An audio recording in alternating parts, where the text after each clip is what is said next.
నమస్తే, welcome to లియా news. Jaganmohan Reddy హయాంలో టీడీపీ అనుకూల బాధితులను చాలా మంది చూసాం. వారిలో ఒకరే ఎన్ఆర్ఐ స్వాతి రెడ్డి. టీడీపీ గెలుపు కోసం ఆవిడ ఒక సోషల్ మీడియా ఇన్ఫ్లుయెన్సర్గా చాలా కృషి చేశారు. ఇప్పుడు ఆ గెలుపులో ఒక భాగం కూడా అయ్యారు. దీనికోసం ఆవిడ చాలా స్ట్రగుల్స్ని ఫేస్ చేయాల్సి వచ్చింది. మరి ఆవిడ ఎలాంటి ఇబ్బందులను ఫేస్ చేశారు, మరి ఇప్పుడు టీడీపీ గెలిచింది, ఆవిడ ఫ్యూచర్ ప్లాన్స్ ఏంటి, అలాగే ఆవిడ ఇప్పుడు ఎలాంటి ఫీలింగ్లో ఉన్నారు, ఇలాంటి వివరాలన్నీ కూడా తెలుసుకునే ప్రయత్నం చేద్దాం. మన ముందున్నారు ఇప్పుడు ఆవిడ స్వాతి రెడ్డి గారు. నమస్కారం అండి. సో మీరు హిప్నోథెరపిస్ట్గా యూకేలో వర్క్ చేస్తున్నాను అని తెలిసింది మాకు. పాలిటిక్స్ మీద మీకు ఇంట్రెస్ట్ ఎలా కలిగింది, ఒక టీడీపీ స్టాండ్ని ఎందుకు తీసుకోవాల్సి వచ్చిందంటే ఏం చెప్తారు? బేసిక్గా పాలిటిక్స్ అంటే అసలు నాకు జీరో నాలెడ్జ్ అండి. బట్ నాకు ఎందుకు ఇంట్రెస్ట్ కలిగిందంటే ఫస్ట్ ఆఫ్ ఆల్ చెప్పాల్సింది చంద్రబాబు నాయుడు గారి గురించి.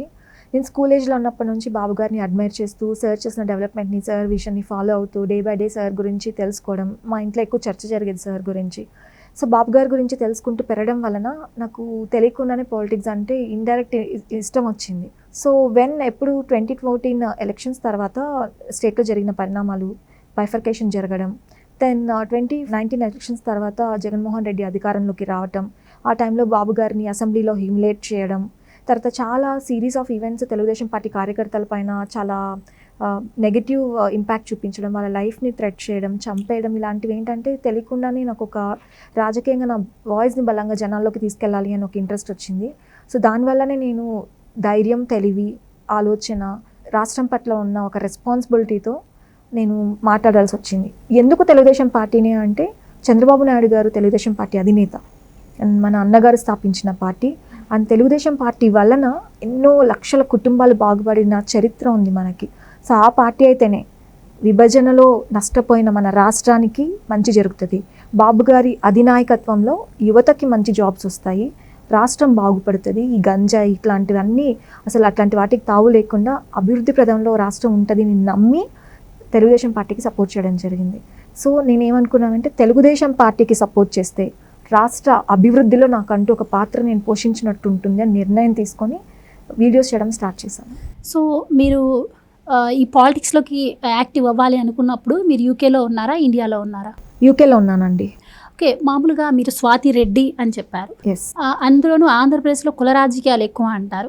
సో మరి అక్కడ ఏ ముఖ్యమంత్రిగా మనకి ఎవరున్నారు, వాళ్ళు ఏం మంచి చేశారు అనేది కూడా అక్కడ ప్రజలు ఆల్మోస్ట్ పట్టించుకోరు, కులానికి ఎక్కువ ఇంపార్టెన్స్ ఇస్తారు అంటారు.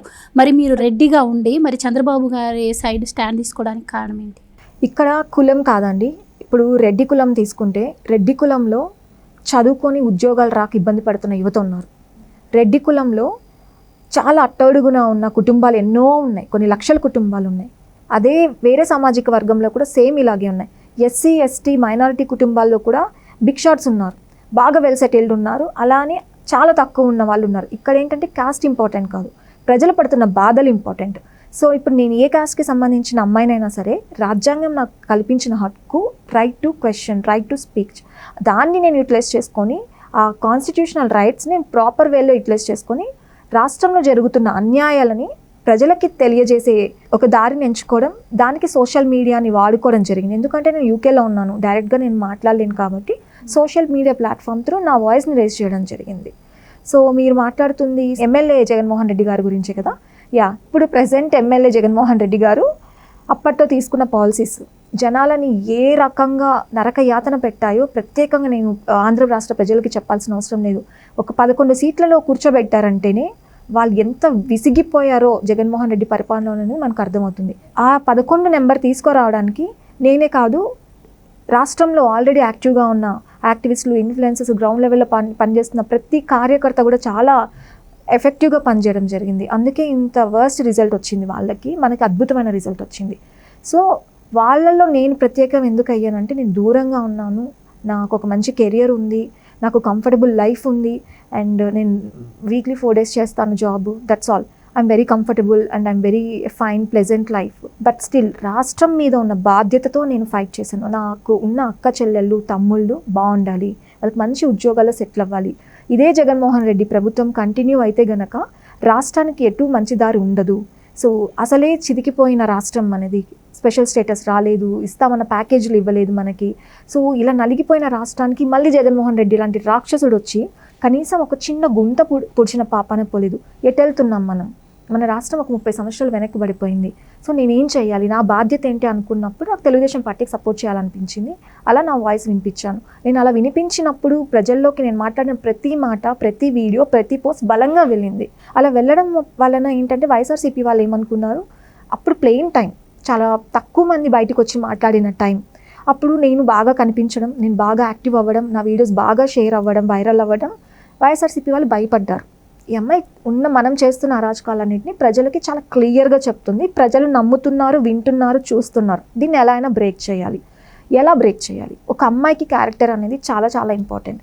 So step by step first bad కామెంట్స్తో క్యారెక్టర్ అసోసినేషన్ చేశారు. తర్వాత నా ఫోన్ నెంబర్స్ డిస్ప్లే చేశారు ఓపెన్గా సోషల్ మీడియాలో.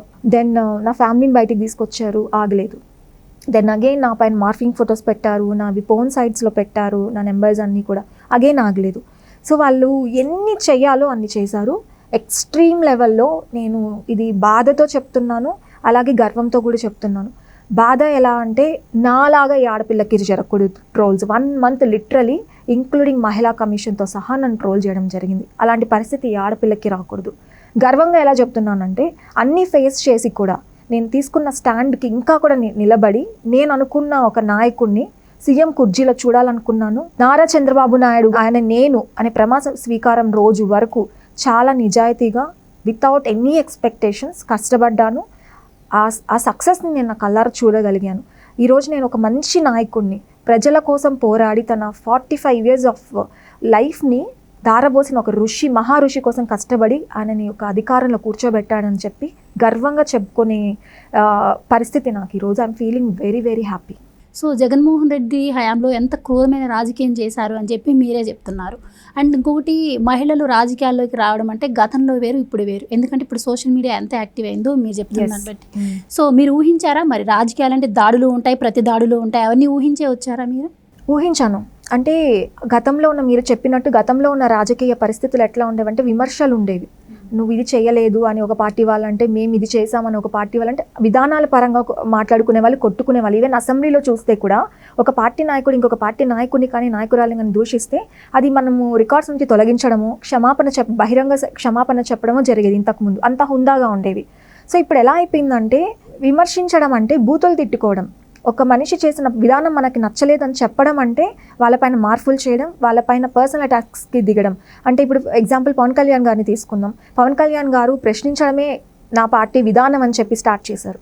సో ఆయన ఎప్పుడైతే ప్రశ్నించడం మొదలు పెట్టారో తెర మీదకి ఆయన పర్సనల్ లైఫ్ని తీసుకొని వచ్చారు.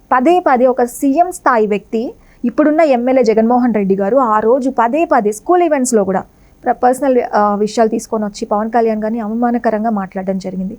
సో ఇవన్నీ నేను ఊహించలేదు. బట్ ట్రోలింగ్ జరుగుతుందని అయితే నేను ఎక్స్పెక్ట్ చేశాను. అప్పటికి సోషల్ మీడియా యాక్టివ్గానే ఉంది కాబట్టి నాకు ఒక ఐడియా ఉంది.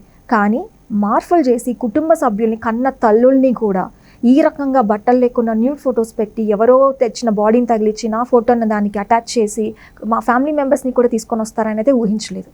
సో ఫస్ట్ టైం ఫేస్ చేసినప్పుడు ఐ ఫెల్ వెరీ బ్యాడ్. నేను చాలా నొచ్చుకున్నాను, బాధపడ్డాను. మా కుటుంబ సభ్యులందరూ కూడా బాధపడ్డారు. ఎస్పెషల్లీ మా తమ్ముడు బాగా ఎఫెక్ట్ అయ్యాడు. ఎందుకంటే చూసిన ప్రతి ఒక్కరు, వాళ్ళ ఫ్రెండ్స్ కానీ మా రిలేటివ్స్ కానీ అడుగుతారు, అరే అక్కని ఇలా అంటున్నారు ఏంటి, నిజమా కాదా అని అడిగినప్పుడు ఏ తమ్ముడికైనా ఏ అన్నకైనా బాధ అనిపిస్తుంది. సో మా కుటుంబ సభ్యులు మేము డిస్కస్ చేసుకున్నప్పుడు we felt very bad about it. But being a very strong women. ఆ టైంలో మీకు మీ ఫ్యామిలీ నుంచి ఎలాంటి సపోర్ట్ లభించి? ఆ టైంలో ఏంటంటే ఇంటర్నల్గా మేము చాలా బాధపడ్డాం. ఇనిషియల్ స్టేజెస్లో మా ఫాదర్ కానీ, మా తమ్ముడు కానీ, మా మదర్ కానీ వద్దని చెప్పారు. బట్ నేను వాళ్ళని కన్విన్స్ చేశాను. అట్ ద సేమ్ టైం నా వీడియోస్ ఎప్పుడైతే జనాలకి రీచ్ అయ్యాయో, మా మదర్ కానీ మా ఫాదర్ కానీ బయట వెళ్ళినప్పుడు పీపుల్ చూసిన వాళ్ళు మంచి రివ్యూస్ ఇచ్చేవారు. అమ్మ మీ పాప బాగా చేస్తుంది. అండ్ పీపుల్కి చేంజెస్ కనిపించినప్పుడు ఏంటంటే మా పేరెంట్స్ ప్రౌడ్గా ఫీల్ అయ్యారు. సో వాళ్ళు they started believing like I'm doing very good to the society. And they said, okay నువ్వు మంచి పని చేస్తున్నావు, నువ్వు ఎంత మంచి పని చేయకపోతే నీ పైన ఇంత వ్యతిరేకత సృష్టిస్తున్నారు, ఇంత ట్రోల్ చేస్తున్నారు, so you're doing right thing. మా మమ్మీ ఒక పాయింట్ ఏం చెప్పారంటే, నీ ప్రాణాలు రిస్క్ ఉన్నా సరే, నాకు ఆ పొజిషన్ వచ్చింది, నీకేమైనా పర్లేదు, నువ్వు మంచి పని చేస్తున్నావు, ఈ ప్రాసెస్లో ఏం జరిగినా వీ విల్ టేక్ ఇట్, మేము ప్రౌడ్గా తీసుకుంటాం, గో అహెడ్ అని మా ఇంట్లో వాళ్ళు సపోర్ట్ చేస్తారు దాని తర్వాత. But what ever they did to me and my family extremely very sad and horrible అండి. అది ఏ అమ్మాయికి కానీ, ఏ కుటుంబానికి కానీ జరగకూడదు. ఒకవేళ జరుగుంటే కనుక నాలాగా ఈరోజు కూర్చొని మాట్లాడే పరిస్థితి కాదు. సో సోషల్ మీడియా అంటే ప్రపంచవ్యాప్తంగా ఉండింది. ఓన్లీ మీరు ఆంధ్రప్రదేశ్లో ఉంటే అది వేరు, లేదు ఇండియాలో ఉంటే అది వేరు. మరి యూకేలో ఉన్నారు, ఏమైనా ఇబ్బందులు ఫేస్ చేశారా? అండ్ మీకు ఇలా చేయడం వల్ల ముడుపులు ముట్టాయని కూడా అప్పట్లో వైసీపీ వాళ్ళు ప్రచారం చేశారు. సో అలాంటివి ఏమన్నా అందాయా మీకు? ఏం చెప్తారు? ఫస్ట్ క్వశ్చన్ మీరు అడిగింది థ్రెట్ ఏమన్నా ఉన్నిందా యూకేలో కూడా అని అన్నారు. డెఫినెట్గా ఉన్నింది. బట్ ఎలా ఉన్నిందా అంటే ఫిజికల్ అటాక్ చెయ్యలేదు, కానీ చేస్తామని భయపెట్టారు. ఎలా అంటే నేను ఉంటున్న ఇంటి అడ్రస్ తెలుసు వాళ్ళకి. అంటే నేను తెలుగుదేశం కార్యకర్త, నాలాగే వైసీపీ కార్యకర్తలు అక్కడ ఉంటారు. సో వాళ్ళు ఏం చేసేవాళ్ళంటే ఇంటికి వచ్చి డోర్ నాక్ చేయడం. మనం ఎవరో అనుకొని డెలివరీ బాయ్ అనుకోనో డోర్ ఓపెన్ చేస్తాం, ఉండరు ఎవరు. Then again after 5 minutes repeat చేయడం. అలా కొన్ని డేస్ చేశారనమాట. అంటే ఎలా అంటే వాళ్ళ నోటీస్లో నేను ఉన్నాను, సో నేనేం చేసినా వాళ్ళకి తెలిసిపోతుంది. సో ప్రతిదీ నన్ను మానిటర్ చేస్తున్నారు. And after few days unknown numbers నుంచి కాల్ చేస్తారు, నెంబర్ డిస్ప్లే అవ్వదు, కాల్స్ చేసి బూతులు తిట్టడం, నిన్ను చంపేస్తాం, నిన్ను రేప్ చేస్తాం, మీ మదర్ని ఇలా చేస్తాం, మీ ఫాదర్ని ఇలా చేస్తాం, మీ తమ్ముడిని ఇలా చేస్తాను అనటం, నేను ఆఫీస్కి రెడ్ కలర్ కార్లో వెళ్తున్నాను అనటం, బ్లాక్ డ్రెస్లో వెళ్తున్నాను అనటం, ఈ వేలో కదా నీ ఆఫీస్ అని చెప్పడం, నువ్వు షాపింగ్లో ఉన్నావని చెప్పడం. ఇలా ఏంటంటే ప్రతిదీ నన్ను వాచ్ చేస్తున్నారు అండ్ నాకు భయపెట్టి నా కుటుంబ సభ్యులకి భయభ్రాంతుల్ని గురి చేసి ఎలా అయినా నా గొంతు నొక్కాలి అనే ప్రయత్నం అయితే చేశారు. మేబీ నేను అప్పుడు కొంచెం అప్రమత్తంగా లేకపోయి ఉంటే ఫిజికల్ అటాక్స్ కూడా జరిగేవి నా మీద. బట్ నేను అప్రమత్తంగా ఉండటం, ప్రతిదీ పార్టీ నోటీస్కి తీసుకొని రావటం, అట్ ద సేమ్ టైం అక్కడున్న గవర్నమెంట్ రూల్స్ కొంచెం స్ట్రిక్ట్గా ఉండటం వలన లక్కీలీ నాకేం జరగలేదు. అదర్వైజ్ వాళ్ళు ఉన్మాదులు కాబట్టి ఒకవేళ పొరపాటు నేను ఇండియాలో ఉండుంటే కనుక ఏదైనా జరుగుండొచ్చు. రైట్. మీరు అక్కడుండి కూడా చాలా యాక్టివ్గా ఉంటూ ఉంటారు సోషల్ మీడియాలో, అది అందరికీ తెలిసిన విషయమే. అయితే మీరు ఎంతగానో ఇష్టపడే చంద్రబాబు నాయుడు గారిని అరెస్ట్ చేశారు అన్యాయంగా, ఆధారాలు ఏమీ లేకుండా. మీరు ఆ టైంలో ఎలా ఫీల్ అయ్యారు? బాబు గారి అరెస్ట్ అనగానే నాకు లిటరలీ షివరింగ్ వచ్చేసిందండి. నేను బాగా ఇష్టపడే వ్యక్తులు నా అమ్మ, నాన్న, తమ్ముడు కాకుండా ఎవరైనా ఉంటారంటే చంద్రబాబు నాయుడు గారు. నాకు ప్రాణంతో సమానం, దైవంతో సమానం, అంతకంటే ఎక్కువ అని చెప్తాను. అలాంటి వ్యక్తి అసలు ఏ కారణం లేకుండా, మనకు అందరికీ తెలుసు స్కిల్ డెవలప్మెంట్ అనేది ఎంతమందికి మంచి జీవితాన్ని ఇచ్చిందో, మంచి ఇంటెన్షన్తో పెట్టిన ఒక ప్రోగ్రామ్ అది. దానిలో కూడా వీళ్ళు తప్పుల్ని క్రియేట్ చేసి బాబు గారిని అరెస్ట్ చేయడం, ఆ న్యూస్ వచ్చినప్పుడు షివర్ అయిపోయాను. 2 days అన్నం తినలేదు. Literally I was like very low crying అనమాట. చాలా ఎమోషనల్ ఫేజ్ అది, తట్టుకోలేకపోయాను. కానీ నాలాంటి వాళ్ళు కూడా బయటకు వచ్చి బాధపడ్డాను అని చెప్తే అప్పుడున్న పరిస్థితుల్లో మిగిలిన కార్యకర్తలు చాలా డీలా పడిపోతారు, మన క్యాడర్ డీలా పడిపోతుందని ధైర్యాన్ని కూడగట్టుకొని బాధని దిగమింగి మన కార్యకర్తలు అందరూ భయపడాల్సిన అవసరం లేదు, బాబు గారు ధైర్యంగా ముందుకు వస్తారు, బయటికి వస్తారు అని చెప్పి ధైర్యం చెప్పడం జరిగింది.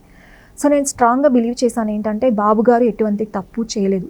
ఎందుకంటే ఆయన సుదీర్ఘ రాజకీయ చరిత్రలో ఏ రోజు కూడా ఒక మచ్చని ఎదుర్కోలేదు. అభియోగాలు అయితే చేశారు కానీ ఒక్కటి కూడా ప్రూవ్ చేయలేదు.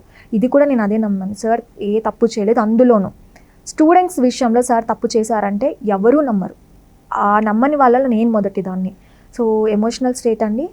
అండ్ మీరు ఇందాక ఒక క్వశ్చన్ అడిగా, నేను స్కిప్ చేశాను, మా ముడుపులు అందాయని. ఆబ్వియస్గా ఒక గొంతు నొక్కాలంటే రకరకాలుగా ప్రయత్నిస్తూ ఉంటారు, చాలామంది అప్రోచ్ అయ్యారు. బట్ నాకు తెలిసిపోతుంది ఎవరు ఎందుకు చేస్తున్నారు అని. మేబీ వాళ్ళు నన్ను టెంప్ట్ చేయడానికి చేశారో, లేకపోతే నన్ను టెస్ట్ చేయడానికి చేశారో, లేకపోతే నిజంగా వాళ్ళకి లొంగుతానని చేశారో, లేదా వాళ్ళ వైపు తీసుకెళ్లాలని చేశారో నాకు తెలియదు. కానీ పలు రకాలుగా పలు సందర్భాల్లో చాలా ఆఫర్స్ చేశారు. బట్ మనకు అర్థమైపోతుంది వాళ్ళు ఎలా మాట్లాడుతున్నారు, ఎందుకు మాట్లాడుతున్నారు అని. అర్థమైనప్పుడు సింప్లీ అవాయిడ్ చేశానండి. ఇది విషయం నేను ఎప్పుడు ఎక్కడ బయట కూడా పెట్టలేదు. బట్ ఈ రోజుటి వరకు నేను ఒక నిజాయితీగా, నిబద్ధతతో, రాష్ట్ర భవిష్యత్తు కోసం ఒక సోషల్ రెస్పాన్సిబిలిటీతో పార్టీకి సపోర్ట్ చేశాను. కానీ ఇప్పటి వరకు నేను పార్టీ నుంచి ఒక చిన్న పైసా కూడా తీసుకోలేదు, పార్టీ కూడా ఇవ్వదు. ఎందుకంటే పార్టీ మనుషులకి మంచి చేసే పార్టీ, అలాంటి పార్టీకి సపోర్ట్ చేయడానికి డబ్బులు తీసుకొని పనిచేయాల్సిన అవసరం నాకైతే లేదు. అండ్ అలానే తెలుగుదేశం పార్టీలో అట్లాంటి పద్ధతులు ఉండవు. డబ్బులు ఇచ్చి ఎవరినో పెట్టి వాళ్ళని పెంచి పోషించి వాళ్ళని తయారు చేసి ఇలానే మాట్లాడండి, మా పార్టీకి సపోర్ట్ చేయండి అని తెలుగుదేశం పార్టీలో అలాంటి పద్ధతులు ఉండవు. నా వరకు అయితే అలాంటివి ఎప్పుడూ రాలేదు. నేను ఎవరి దగ్గర డబ్బులు తీసుకొని చేయలేదు. ఒకవేళ గనక ఏ పార్టీ వాళ్ళైనా, సామాన్య ప్రజలైనా సరే, నేను పార్టీ నుంచి ₹1 తీసుకున్న, 1 పైసా తీసుకున్నట్టు ప్రూవ్ చేసినా నేను జనాలందరికీ సమాధానం చెప్తాను. రైట్. అలాగే చంద్రబాబు గారి అరెస్ట్ జరిగినప్పుడు పవన్ కళ్యాణ్ గారు స్వయంగా వెళ్ళి మద్దతు ఇవ్వడం జరిగింది. సో చాలామంది మనసులను అప్పుడు ఆయన గెలుచుకున్నారు. సో అలాంటి అతని మీద కూడా మరి జగన్మోహన్ రెడ్డి మానసికంగా హింసించి కొన్ని దూషణలు చేయడం జరిగింది. అంటే ఆయన ఫ్యామిలీ గురించి మాట్లాడి. సో మీరు ఎలా ఫీల్ అయ్యారు అలాంటి టైంలో? ఒక ముఖ్యమంత్రిగా ఉండి అలాంటి మాటలు మాట్లాడడం, ఈవెన్ ఆయన చెల్లి గురించి కూడా అంత బ్యాడ్గా ప్రొజెక్ట్ చేసినా కూడా ఎప్పుడు నోరు విప్పి ఆయన ఒక్క మాట మాట్లాడలేదు. సో మీకు ఎలా అనిపించింది? నాకు చాలా భయం, సిగ్గు రెండు అనిపించండి. ఎందుకంటే 151 మ్యాండేట్ అంటే 151 mandate, it's not easy thing. ఎలాగోలో ఫ్లూక్లోనో అదృష్టం కొద్దో ఇప్పుడున్న ఎమ్మెల్యే జగన్మోహన్ రెడ్డికి రావడం జరిగింది. సో అప్పుడు ఆయన ఏం చేయాలి? ఇంత మ్యాండేట్ ఇచ్చారు ప్రజలు, నువ్వు దోచుకుంటావో దాచుకుంటావో స్కీములు వేస్తావో స్కామ్లు వేస్తావు, దట్ ఈస్ సెకండరీ. బట్ నువ్వేమిచ్చావు హామీలు, రాష్ట్రానికి ఏం చెప్పావు? ఫర్ ఎగ్జాంపుల్ అమరావతినే క్యాపిటల్గా ఉంటుందని అసెంబ్లీ సాక్షిగా జగన్మోహన్ రెడ్డి ఒప్పుకున్నారు. రాగానే 3 రాజధానుల అంశాన్ని తెర మీదకి తీసుకొని వచ్చారు. అలా ప్రతి అంశంలో దాటేస్తూ మాట తప్పడం అలా చేశారు.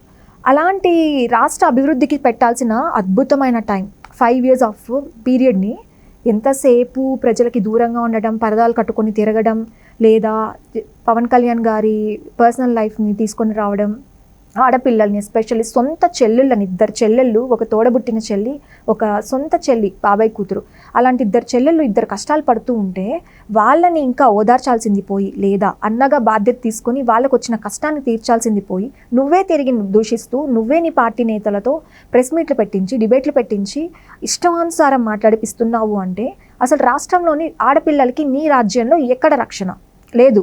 నేను అప్పుడు చాలా భయంగా ఫీల్ అయ్యాను. రోజా ఏమో గన్ కంటే ముందు జగన్ వస్తాడని చెప్పి పెద్ద స్టేట్మెంట్ ఇచ్చింది. ఇక్కడ చూస్తేనేమో సొంత అన్న చెల్లెల్ని సపోర్ట్ చేసే పరిస్థితి లేదు. చీరల గురించి మాట్లాడతాడు సొంత చెల్లి గురించి, ఇంకో చెల్లి సుంతా గారి గురించి క్యారెక్టర్ అసాసినేషన్ చేస్తారు, వాళ్ళే సుంతా గారి గురించి వాళ్ళ భర్త గురించి తప్పుడుగా మాట్లాడతారు. కన్న తల్లి గురించి వాళ్ళ ఛానల్లో కూర్చొని షర్మిల మా నాన్నకే పుట్టలేదు అంటే ఆ మాట ఎంత పెద్ద మాట, ఎంత తప్పుడు మాట. కన్న తల్లి శీలాన్ని కూడా నువ్వు శంకించే స్థాయిలో ఉన్నావు అంటే ఏంటి రాష్ట్రంలో ఆడపిల్లలకి రక్షణ? నువ్వేం చేస్తావు రాష్ట్రంలోని ఆడపిల్లలకి కానీ యువతకి కానీ? సో భయపడి ఆ భయంతో ఇంకా ఎక్కువ చేయాలనిపించింది. అండ్ పవన్ కళ్యాణ్ గారి విషయానికి వస్తే పదే ఆ మాటలు తీసుకొని రావడం అనవసరం అనిపించింది. సో నువ్వు చేసింది చెప్పుకోవడానికి ఏమీ లేదు. మహా అంటే ఏం చేయాలి? పవన్ కళ్యాణ్ తిట్టాలి, లేదా బాబు గారిని తిట్టాలి, లేదా లోకేష్ గారిని దూషించాలి. ఈ 3 తప్ప ఇప్పుడున్న ఎమ్మెల్యే జగన్మోహన్ రెడ్డి అప్పుడు ఏమీ చేయలేదు. దానివల్లనే ఆయన అధికారాన్ని చాలా దారుణంగా కోల్పోయాడు. కనీసం ప్రతిపక్ష హోదాకి కూడా అడుక్కునే పరిస్థితి వచ్చేసింది ఇప్పుడు. సో ఖచ్చితంగా హీ డిజర్వ్స్ ఇట్. ఈ 11 సీట్లు అనేది కూడా రాకుండా ఉండాల్సింది. ఇంత దారుణమైన ఓటమి జగన్మోహన్ రెడ్డి చేతులారా చేసుకున్నాడు. ఆయన అర్హుడు దానికి. 2019 నుంచి ఇప్పటి వరకు ఇండియా రాలేదు అని విన్నాము. అంటే మీరు వాంటెడ్లీ రాలేదా, మిమ్మల్ని రాకుండా చేశారా అంటే ఏం చెప్తాను? మా పేరెంట్స్ ఇక్కడ ఉన్నారండి. మా నాన్నకి రీసెంట్గా జనవరిలో 2024 జనవరిలో వెరీ సివియర్ హెల్త్ ఇష్యూ, ప్రాణాలు పోయే పరిస్థితి. అప్పుడు కూడా రాలేని పరిస్థితి. పేరెంట్స్ ఇక్కడ ఉండి నేను 5 సంవత్సరాలు నాకు యూకేలో ఏం పనండి, జాబ్ ఉంది, లీవ్ పెట్టుకోవచ్చు, ఇయర్లీ నేను ఒక 3 months లీవ్ పెట్టుకొని రావచ్చు. కానీ ఎందుకు రాలేదంటే వీళ్ళు రానివ్వలేదు. వాళ్ళు నాకు భయపడి నా పైన తప్పుడు కేసులు పెట్టారు. తప్పుడు కేసులు పెట్టి నన్ను ఆపారు. అదర్వైజ్ నేను వచ్చి ఇంకా ధైర్యంగా ఇప్పుడు అక్కడ ఉండి వీడియోలు చేసి ఎలా ఫైట్ చేశానో 1000 రెట్లు గ్రౌండ్ లెవెల్లో వచ్చి ఇంకా బలంగా ఫైట్ చేసేదాన్ని, ఇంకా ఎదురొచ్చి మాట్లాడేదాన్ని, కాలర్ పట్టుకొని నిలదీసేదాన్ని. సో నాకు అవకాశం ఇవ్వలేదు వాళ్ళు, అందుకే రాలేకపోయాను.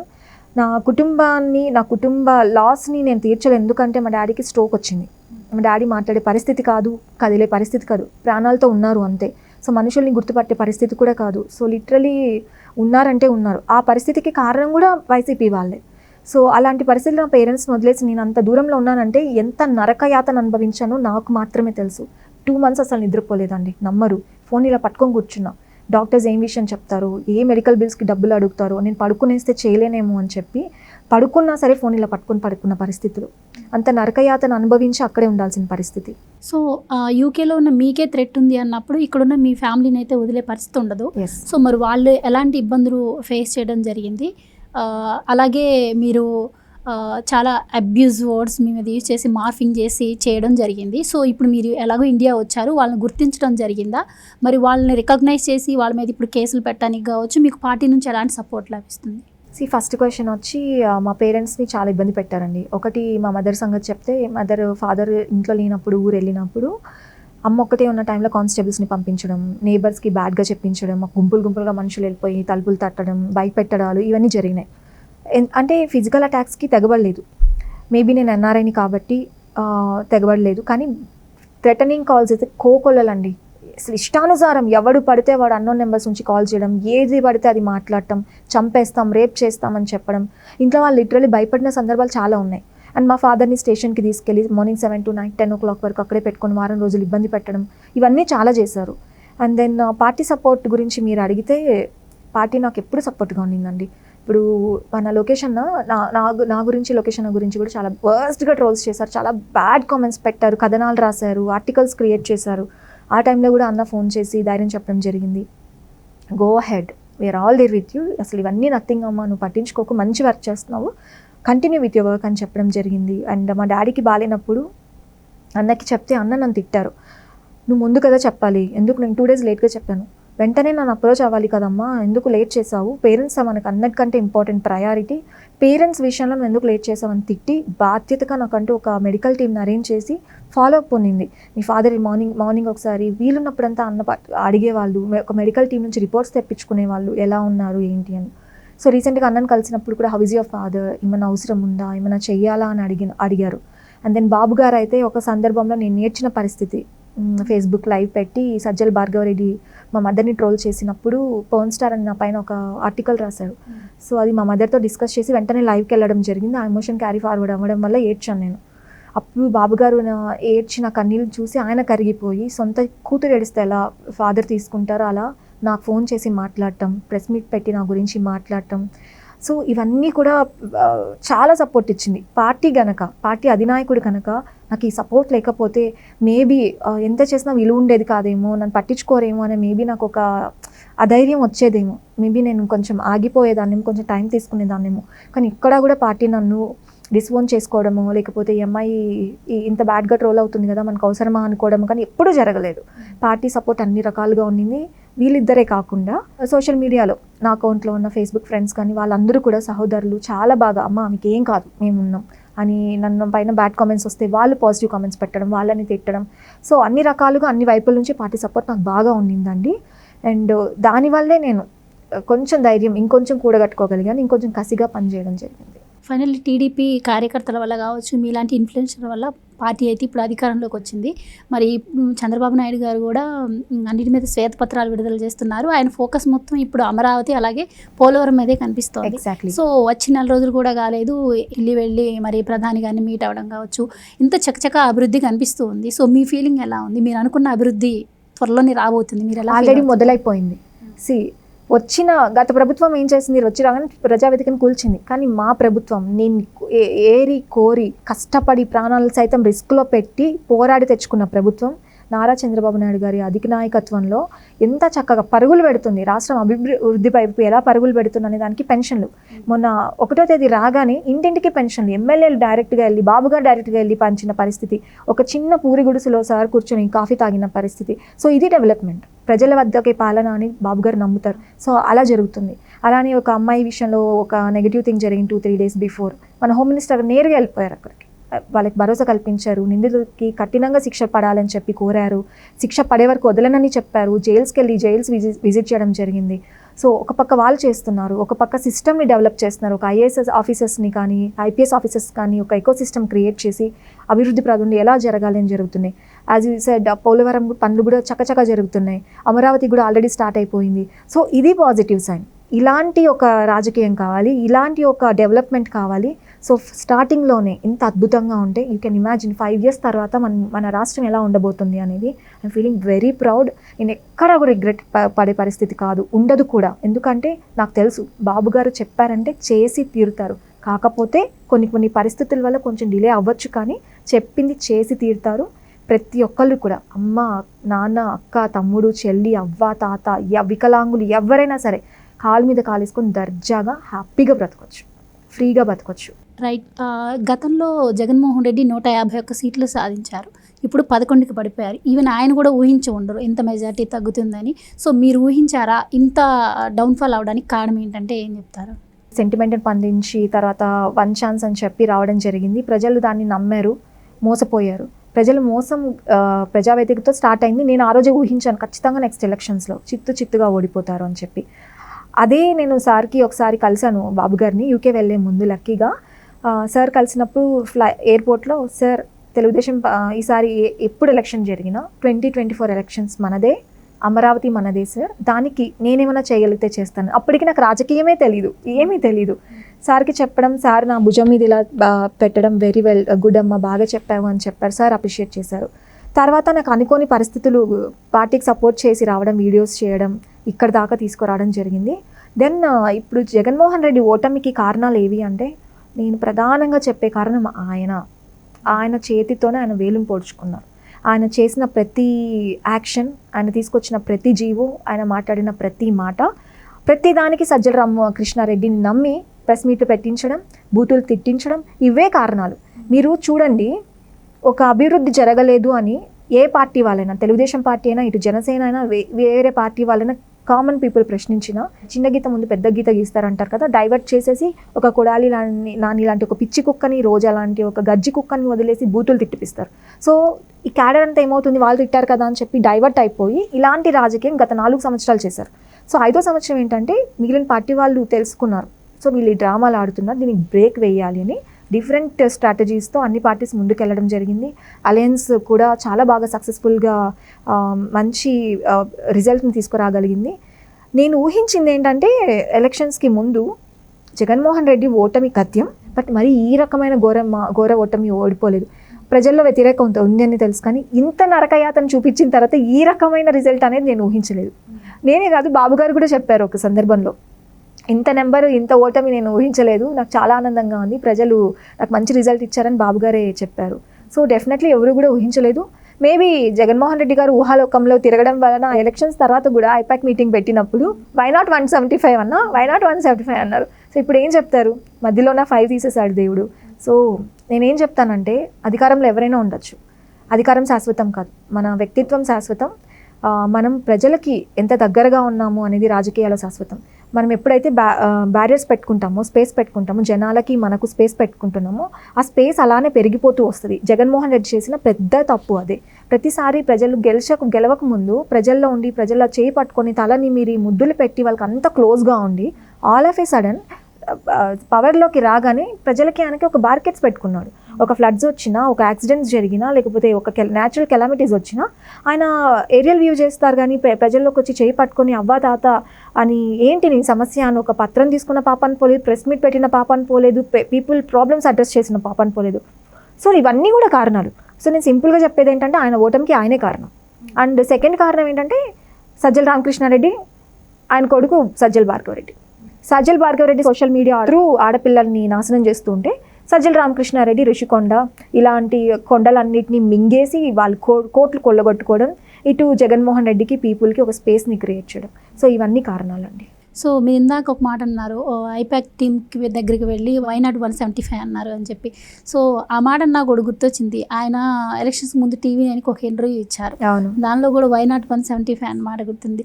సో మీరు మరి అలాగనే రజనీకాంత్ మీద కూడా చాలా క్వశ్చన్స్ అయితే రైజ్ చేయడం జరిగింది. సో మీకు అంత ఇన్ఫర్మేషన్ ఎక్కడి నుంచి వచ్చింది, ఎందుకు ఆయన అంత టార్గెట్ చేయాలని మీకు అనిపించింది? ఇక్కడ టార్గెట్ అనేది ఏమి ఉండదండి. ఇప్పుడు జగన్మోహన్ రెడ్డి గారిని నేను ప్రశ్నించిన, ఆయన చేసిన పాలసీస్ బాగాలేవు, దానివల్ల ప్రజలు నష్టపోతున్నారంటే ఏపీ ఆటోమేటిక్గా డెవలప్మెంట్ ఆగిపోయింది, వెనక్కి వెళ్ళిపోతుంది, నాకు కావాల్సిన అభివృద్ధి జరగట్లేదు కాబట్టి జగన్మోహన్ రెడ్డిని ప్రశ్నించడం జరిగింది. ఆ రోజు నాకు ఆయనకి వైరాలు లేవు, ఆస్తి తగాదాలు లేవు, నాకు ఆయనకు అసలు ఎటువంటి సంబంధం లేదు. సేమ్ థింగ్ హియర్, రజనీకాంత్కి నాకు ఏం సంబంధం లేదు, ఆయనతో అసలు నాకు ముఖ పరిచయం లేదు, ఆయన నెంబర్ లేదు నా దగ్గర, ఎవరో కూడా తెలియదు, జస్ట్ టీవీలో పనిచేస్తాడని మాత్రమే నాకు తెలుసు, టీవీ 9లో. సో ఇన్ఫర్మేషన్ వచ్చింది, ఈయన చేస్తున్న అక్రమాలు జనాలకి చెప్పాలనిపించింది, నాకున్న ఇన్ఫర్మేషన్ నేను షేర్ చేశాను. ఫర్ ఎగ్జాంపుల్, ఇప్పుడు నేను ఉన్నానండి, ఇప్పుడు ఎవరిపైన అయినా లేదా ఎవరో వచ్చి నా పైన బురద చల్లారనుకోండి, నీకు ఇన్ని అక్రమాస్తులు ఉన్నాయి, ఇప్పుడు మీరే అడిగారు పార్టీ నుంచి మీకు డబ్బులు అందే అంట కదా, అందరూ అంటున్నారంట. నేనేం చెప్పాను, నేను తీసుకోలేదండి అని చెప్పాను. ఎవరైనా కూడా ఫస్ట్ ఒక నిందేస్తే నా తప్పు లేదు అని చెప్తారు. బట్ రజనీకాంత్ గారు ఏం చేశారంటే, ఆయన పైన వచ్చిన ఆరోపణలు నేను నా ట్విట్టర్లో పెట్టడం జరిగింది. ఆయన దానికి సమాధానం ఎలా ఉండాలి, నేను చేయలేదు, దమ్ముంటే ప్రూవ్ చేయనేది ఆయన సమాధానం ఉండాలి. బట్ ఎక్కడా కూడా ఆయన ఒక స్టోరీ కానీ, ఆయన డిబేట్ కానీ, ఛానలే ఆయనది, ఆయన ఒక డిబేట్ పెట్టలేదు, లేదా నన్ను అప్రోచ్ అవ్వలేదు, మీకు ఎలా వచ్చింది ఇన్ఫర్మేషన్, తప్పు ఇన్ఫర్మేషన్ అని చెప్పలేదు, ఏమీ చెప్పలేదు. స్ట్రైట్ అవే నా పైన నోటీసులు ఇష్యూ చేయడం జరిగింది. నోటీసులు ఇచ్చారు, నాకు అటెండ్ అవ్వమని చెప్పారు పోలీసు ముందు డాక్యుమెంటేషన్తో పాటు. బట్ ఐ డోంట్ నో, నేనేం తప్పు చేయలేదు, లీగల్గా ఆయన ఫైట్ చేశారు, కేసు పెట్టారు, మేము లీగల్గా వెళ్తాం. మీరు గత 5 సంవత్సరాలుగా చూస్తే ఇదే రజనీకాంత్ గారు బాబు గారి పైన, లోకేష్ అన్న పైన, ఇంకా టీడీపీ నాయకులపైన, జనసేన నాయకులపైన ఇష్టం వచ్చిన స్టోరీలు, ఇష్టం వచ్చిన డిబేట్లు పెట్టి ఎన్ని బురద చల్లారు. ఇలా డ్రెస్ కాల్చి, ముఖం మీద బట్ట కాల్చి, బాడీ మీద వేసేస్తే మీరు కడుక్కోండి అన్నట్టు వ్యవహరించారు ఈ 5 years. ఈ రోజు నాకు తెలిసిన ఇన్ఫర్మేషన్ ఒక్క పోస్ట్ అంటే ఒక పోస్ట్ పెట్టినందుకు భుజాలు తడుముకున్నారు, కేసులు పెట్టారు. I will face it. అంటే నాకు రజనీకాంత్ని టార్గెట్ చేయాల్సిన అవసరం లేదు, తెలిసింది చెప్పాను, ప్రజలకు తెలియాలి కాబట్టి చెప్పాను. ఇప్పుడు నేనున్నానండి, నా దగ్గర 1000 రూపాయలు ఉన్నాయి, నెల రోజుల తర్వాత నా దగ్గర 10 కోట్లు వచ్చాయంటే ఆబ్వియస్గా అందరికీ డౌట్ వస్తుంది, ఎలా వచ్చాయని ఆరా తీస్తారు. అలా జరిగింది. సో మీరు అన్నట్టు సోషల్ మీడియాని మీరు ఎంత మంచిగా వాడారో వైసీపీ అంత చెడుకు వాడిందనే చెప్పొచ్చు ఈ 5 ఇయర్స్లో. సో ఆ ట్రోల్స్ వల్ల కూడా చాలామంది ఆడవాళ్ళు ఎన్ని ఇబ్బందులు ఫేస్ చేస్తున్నా కూడా బయటకు వచ్చి చెప్పుకోలేని పరిస్థితి. ఈవెన్ మీరు కావచ్చు, హోమ్ మినిస్టర్ అనిత గారు కూడా ఫేస్ చేశారు అలాంటి ఇబ్బందులను. సో అలా బయటకు వచ్చి మాట్లాడలేని వాళ్ళకి మీరు ఎలాంటి సందేశం ఇస్తారు, మీరేం చెప్తారు? ఒక విషయం క్లారిటీగా అమ్మాయి కానీ అబ్బాయి కానీ తెలుసుకోవాలండి. మనకేం జరిగిందో మనం చెప్పలేకపోతే ఎవరు చెప్పలేరు. మనకేం కావాలో మనం అడగలేకపోతే ఎవరు అడగలేరు మన తరపున. ఎందుకంటే ఎవరి పనుల్లో వాళ్ళు బిజీగా ఉంటారు. ఫర్ ఎగ్జాంపుల్ నేనే ఉన్నాను, ఒక స్వాతిరెడ్డికి అన్యాయం జరిగింది, ట్రోల్స్ చేస్తున్నారు. నేను వచ్చి బయట చెప్పకుండా ఆ పని నేను ఆపేస్తే నాలాగే అందరూ ఆపేశారనుకోండి మాట్లాడటం, ఎవరు పోరాడతారు మన కోసం? కాబట్టి మన కోసం మనమే మాట్లాడాలి.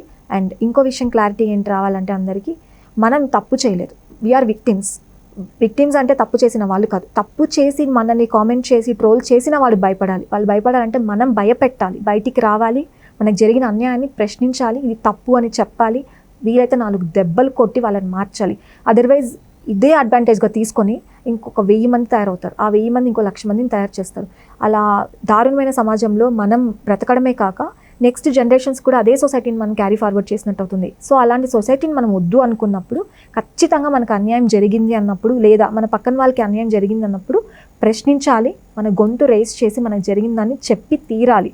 చెప్పకుండా నాకు అన్యాయం జరిగిందని లోపల కూర్చొని ఏడ్చే రోజులు పోయినాయి, ఇంకా కూడా పోవాలి. అందరూ మారాలి, బయటికి వచ్చి చెప్పండి తప్పు లేదు, మనం ఎవరిని ఏడిపించలేదు, ఎవరి ఆస్తిని తినేయలేదు. కాబట్టి నేను ఆడపిల్లలందరికీ మగపిల్లలందరికీ చెప్తున్నా, ఇన్ కేస్ మీకు అన్యాయం జరిగినా, మీరు ట్రోల్కి గురైనా, మీరు విక్టిమ్ అయితే కనుక, మీ సైడ్ ఎటువంటి తప్పు లేదు అని మీరు బలంగా నమ్మితే కనుక బయటికి వచ్చి చెప్పండి. కాలర్ పట్టుకొని చేసిన ఎదవల్ని నిలదీయండి. రైట్. స్వాతిరెడ్డి గారు ఫుల్ టైం పాలిటిక్స్లోకి రాబోతున్నారా అంటే ఏం చెప్తారు? రావాలని ఉంది, బట్ టైం కోసం వెయిట్ చేస్తున్నానండి. బాబు గారు కనుక, లోకేష్ అన్న కనుక ఖచ్చితంగా నువ్వు నీ అవసరం పార్టీకి ఉంది, లేదా నా గొంతు ఇంకా బలంగా రాష్ట్రంలో జరిగే అభివృద్ధిని జనాలకి తెలియచేసే పనిలో ఉండాలి అని వాళ్ళు నమ్మి ఒక పదవిని ఇచ్చి నువ్వు రా అంటే కనుక నేను రెడీగా ఉన్నాను. నాకు లోకేష్ అన్న కోసం, పార్టీ కోసం నా కెరియర్ని కూడా వదిలేసి రావాలనుకుంటున్నా. ఎందుకంటే నాకు యూకేలో మంచి కెరియర్ ఉందండి. I'm really working for a company and at the same time I have my own business. I'm hypnotherapist. So I'm very comfortable there. ఒక మంచి పీస్ఫుల్ ప్లెజెంట్ లైఫ్ ఉంది. పార్టీకి నా నీడ్ ఉంది అనుకున్నా, రాష్ట్రానికి నా నీడ్ అనుకుని బాబు గారు బిలీవ్ చేస్తే నా కెరియర్ని కూడా పార్టీ కోసం, రాష్ట్రం కోసం పక్కన పెట్టి రావడానికి నేను రెడీగా ఉన్నాను. సో మీరు మరి ఇండియా వచ్చాక బాబు గారిని కావచ్చు, లోకేష్ గారిని కావచ్చు కలవడం జరిగిందా? మరి వాళ్ళ నుంచి మీకు ఎలాంటి హామీ లభించింది? తప్పకుండా బాబు గారిని కలిసానండి. లిటరలీ బాబు గారిని కలిసినప్పుడు బాబు గారిని కలవడం అనేది యాదృచ్ఛికంగా జరిగింది. First time actually location appointment ఉన్నింది, ఇంటికి వెళ్ళాను. అన్నతో మాట్లాడినప్పుడు అన్న చాలా మంచిగా రిసీవ్ చేసుకున్నారు. అమ్మ స్వాతి ఎలా ఉన్నావు, ఫైనలీ కలిసాం, మనం ఫస్ట్ టైం అన్నని కలవడం కూడా కలిసాము, చాలా బాగా వర్క్ చేసామమ్మ, ప్రతిదీ గుర్తుందని నేను పడిన ఈ 5 years స్ట్రగుల్స్ అన్న గుర్తున్న ప్రతిదీ చెప్పారు నాకు. సో ఏంటి, ఎట్లా చేద్దాం, ఫ్యూచర్ ఏం ప్లాన్ చేస్తున్నావు అంటే నేను కొన్ని డిస్కస్ చేశాను అన్నతో. వీళ్ళు వర్క్ ఇట్ అవుట్ అని చెప్పారు, సపోర్ట్ ఉన్నింది, చాలా మంచిగా రిసీవ్ ఉన్నిందండి. అదే రోజు బాబుగారు అన్నతో మాట్లాడిన సందర్భంలో బాబుగారు వేరే వాళ్ళతో మాట్లాడుతున్నారు పక్కన రూమ్లోనే. సో అనుకోకుండా సార్ని కలిశాను. సార్ని కలిసినప్పుడు ఎట్లా ఉన్నిందంటే సిచ్యుయేషన్, కొంతమందితో డిస్కస్ చేస్తున్నారు, నేను వెళ్ళాను, సార్ నన్ను చూశారు, వాళ్ళు ఫొటోస్ తీసుకుంటున్నారు సార్తో, ఆపోజిట్ వాళ్ళు. సార్ ఫోకస్ అంతా నా మీద ఉంది. Like he was very happy seeing me. నన్ను ఫొటోస్కి కూడా సరిగ్గా వాళ్ళకి చూడలేకపోతున్నారు. సార్ ఎప్పుడెప్పుడు వచ్చిన నాతో మాట్లాడదామా అన్నట్టు వాళ్ళని త్వరగా పంపించి మళ్ళీ మాట్లాడతామా మీతో, ముందు తీసుకెళ్దామని చెప్పేసి త్వరగా నా దగ్గరకు వచ్చి మాట్లాడారు. సార్ని చూడగానే ఫస్ట్ నేను చెప్పిన మాట ఏంటంటే, సార్ గుళ్ళో దేవుని దర్శించుకున్నట్టుంది అని ఇలా దండం పెట్టా. సార్ నా చెయ్యి ఇలా తీసి షేక్ హ్యాండ్ ఇచ్చారు. బాగా వర్క్ చేసామమ్మా, ప్రతిదీ గుర్తుంది నాకు, చాలా ఆనందంగా ఉంది. నీ ఫ్యూచర్ ఏంటి, నీ ప్లాన్స్ ఏంటి, ఏమైనా అనుకున్నావా, వచ్చేద్దాం అనుకుంటున్నావా ఏంటి అని అడగడం జరిగింది. సార్ ఆ టైం సరిపోక మళ్ళీ ఇంకోసారి అపాయింట్మెంట్ సారే ఇచ్చారు, నేను అడగలేదు. సరే నెక్స్ట్ డే అమ్మ 10:45 నెక్స్ట్ డే వచ్చేసేయమ్మ మళ్ళీ మాట్లాడదామని సరే అడిగి అపాయింట్మెంట్ ఇచ్చారు. I felt very happy. So ఈ ఇన్నాళ్ళ కష్టం ఎవరికైతే తెలియాలనుకున్నానో వాళ్ళకి తెలిసింది, గుర్తుంది. సారు నాతో 1 year బ్యాక్ నేను ఏడ్చినప్పుడు కాల్ చేసి మాట్లాడారు కదా, అది గుర్తు చేశారు. నేను మాట్లాడాను కదమ్మా నీతో ఫోన్లో, నీ గురించి మాట్లాడాను కదా అన్నారు. నాతో మాట్లాడడమే కాక మా మమ్మీతో మాట్లాడింది కూడా సార్ గుర్తుపెట్టుకొని ఆ సందర్భంలో మా మదర్కి గుర్తు చేశారు. నేను చెప్పాను కదమ్మా మంచి అమ్మాయి అని మా మమ్మీకి నా గురించి మంచి అమ్మాయిని చెప్పడం మా మమ్మీకి లిటరలీ చాలా వెరీ ప్రౌడ్ మూమెంట్ అండి. సో నేను ఏ పార్టీకి పనిచేశానో చాలా గర్వంగా ఉందండి. నా జీవితంలో ఎప్పటికీ నేను రిగ్రెట్ ఫీల్ అవ్వను. ఇంకా అందరికీ నేను లైఫ్ లాంగ్ చెప్పుకోగలుగుతా 2024 ఎలక్షన్స్లో ఒక సముద్రంలో అది కూడా ఒక చిన్న డ్రాప్ అంత కష్టం ఉంది, నా కష్టంతో కూడా నా పార్టీ గెలిచింది అని చెప్పుకోగలుగుతాను. సో బాబు గారు నాకు చాలా మంచి భరోసా ఇచ్చారు. నీకేం కావాలో చెప్పమ్మా అని అడిగారు. ఆ టైం సార్ అడిగిన టైంకి సార్ నేనేం ఆలోచించలేదని చెప్పడం జరిగింది. ఏమైనా కావాలంటే కలుద్దామమ్మా, చూద్దామమ్మా అన్నారు. రైట్ అండి, మీరు అనుకున్న కళ్ళన్నీ నెరవేరాలని, అలాగే మీ ఫ్యూచర్ కూడా బ్రైట్గా ఉండాలని మనస్ఫూర్తిగా కోరుకుంటున్నాం. Thank you. Thank you so much అండి. Thank you.